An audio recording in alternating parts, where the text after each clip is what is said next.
कोलकाता के RG Kar medical college में lady doctor के साथ हुए बलात्कार और हत्या का आरोपी संजय राय बहुत ही शातिर व्यक्ति है। पहले वो कह रहा था कि उसे फांसी दे दी जाए, लेकिन अब उसने यू टर्न ले लिया है। उसकी वकील कविता सरकार ने कहा कि वो चाहता है कि उसका पॉलीग्राफ टेस्ट किया जाए ताकि सच्चाई सामने आ सके।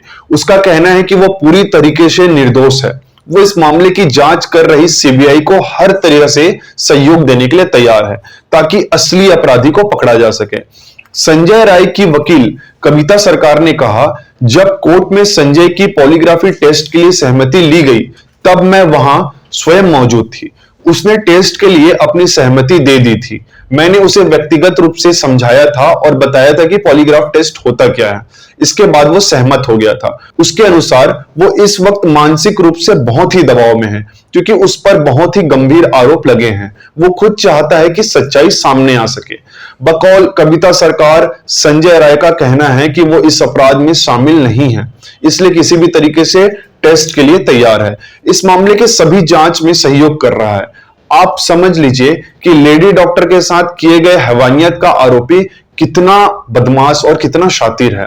उसने फिलहाल यू टर्न ले लिया है क्योंकि गिरफ्तारी के बाद उसने खुद अपना गुनाह कबूल किया था। उस वक्त पुलिस हिरासत में पूछताछ के दौरान उसने कहा था, हाँ मैं अपराधी हूं, मुझे फांसी दे दो। गौरतलब है कि सीबीआई की स्पेशल कोर्ट में आरोपी संजय राय पॉलीग्राफी टेस्ट के लिए मंजूरी दे दी है। इसके पहले 4 ट्रेनी डॉक्टर और कॉलेज के पूर्व प्रिंसिपल डॉक्टर संदीप घोष को भी पॉलीग्राफ टेस्ट के लिए मंजूरी मिल चुकी थी। इसके साथ ही शियालदह के स्पेशल कोर्ट ने आरोपी को 14 दिन की न्यायिक हिरासत में भेज दिया है। आरोपी के मनोविश्लेषण से भी कई अहम खुलासे निकलकर सामने आए हैं। एक सीबीआई अधिकारी ने बताया कि आरोपी की मनोविश्लेषण से यह संकेत मिला कि वो बहुत ही विकृत व्यक्ति था। आरोपी संजय राय पॉर्न देखने और शराब पीने का भी आदी था। नई दिल्ली स्थित केंद्रीय फॉरेंसिक विज्ञान प्रयोगशाला के डॉक्टरों का हवाला देते हुए अधिकारी ने बताया कि सिविल वॉलंटियर रहा आरोपी जानवर जैसी प्रवृत्ति का है। इस केस में सीबीआई आरजीकर मेडिकल कॉलेज के पूर्व प्रिंसिपल संदीप घोष से भी लगातार पूछताछ कर रही है। उनकी भूमिका पर भी शक हो रहा है। आरोपी मेडिकल कॉलेज के पूर्व प्रिंसिपल का बाउंसर बनकर कॉलेज में घुमा करता था।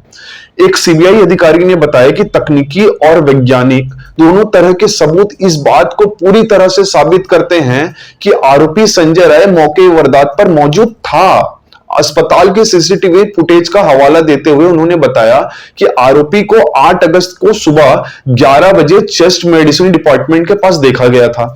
इसके बाद 9 अगस्त को तड़के 4 बजे फिर से उसी इमारत में प्रवेश करते हुए देखा गया था।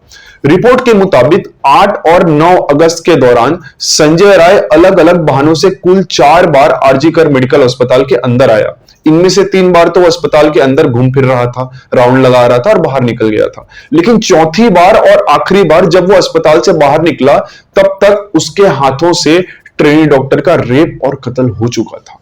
जांच में पता चलता है कि संजय राय वारदात वाली रात के दिन अस्पताल के पास जो रेड लाइट एरिया है उसमें भी हो गया।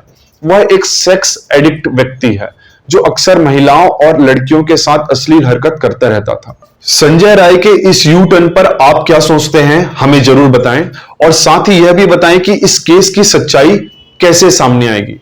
इस केस पर नजर बनाए रखिए। धन्यवाद।